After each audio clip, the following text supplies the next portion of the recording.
Sans puissance, il n'y a pas de grande église. Sans puissance, il n'y a pas de réveil. Sans puissance, il n'y a pas d'expansion. La moquette n'amène pas le réveil.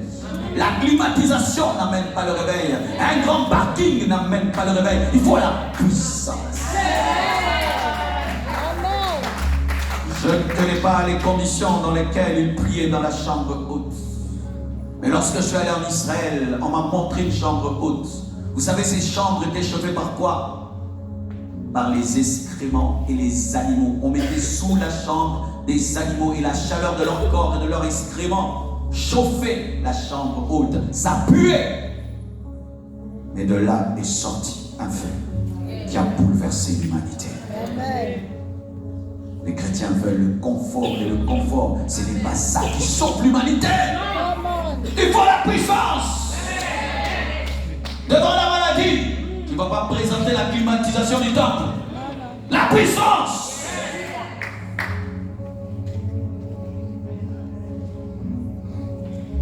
Et alors, Paul dit dans Éphésiens 6, verset 12, car nous n'avons pas à lutter contre la chair et le sang.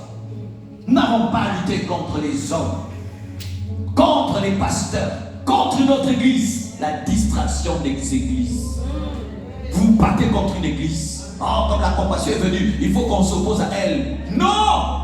Attaquez le diable, les démons, les principautés. Oh, ils vont nous prendre le fidèle. Ils vont nous prendre le fidèle. Des fidèles. Ils vont rester calmes là-bas. S'ils quittent, ils n'ont jamais été fidèles. On se bat pour 3 personnes alors que des millions de personnes nous attendent. On se chamaille pour 10 personnes alors que des millions de personnes nous attendent. Des divisions utiles. Les hommes sont en train de mourir et nous nous battons. Tu m'as pris ma choriste, tu m'as pris mon ceci, tu m'as pris mon cela. Mais les hommes, les bêtises. Nous n'avons pas à lutter contre la chair et le sang. Ton ennemi, ce n'est pas un autre pasteur.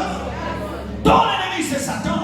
C'est l'esprit de maladie. C'est l'esprit de sorcellerie. C'est l'esprit de suicide. Nous n'avons pas à lutter contre la chair et le sang, mais contre les dominations. Contre ces esprits qui amènent les gens à se suicider. Contre ces esprits qui amènent les gens dans le péché, dans l'incrédulité. Contre les autorités. Contre ces puissants des ténèbres qui dictent des lois qui étouffent l'évangile. Contre les principautés, contre les princes de ce monde de ténèbres. Car vous devez savoir qu'ici à Zurich, il y a un prince de ténèbres. Pour Zurich, Satan a ainsi organisé son royaume. Dans toutes les villes, il y a le prince de ténèbres. Vous le laissez tranquille et vous vous attaquez entre vous. Vraiment. Avancez. Contre les princes de ce monde de ténèbres, contre les esprits méchants dans les lieux célestes. Dans les lieux célestes, le combat se passe là-bas, dans les lieux célestes. Si tu veux impacter la terre, tu dois vaincre au ciel. Amen. Si tu veux impacter la terre, tu dois dégager l'atmosphère céleste. Si tu veux que l'église grandisse sur la terre, tu dois libérer l'atmosphère de la ville. Rekamashaya, Rite Kasute Rebroya, Ikareba Shete Yababa. Et je prie que